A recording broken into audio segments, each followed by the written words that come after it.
In today's video, I'm going to show you how to apply formula to an entire column in Excel. So this is really easy to do. And as an example, I prepared this sheet with the first names and then the second names. And I want to combine those two names into one. So we are going to get the full name. So firstly, I'm going to use the formula for it.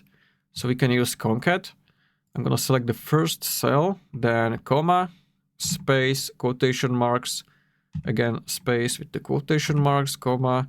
I'm going to select the second name, then end of the bracket, and this is my formula.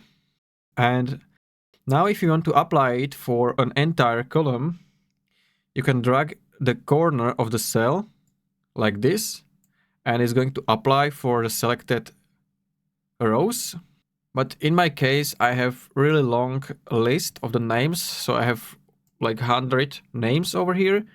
So this is not efficient to do it by this way, by dragging.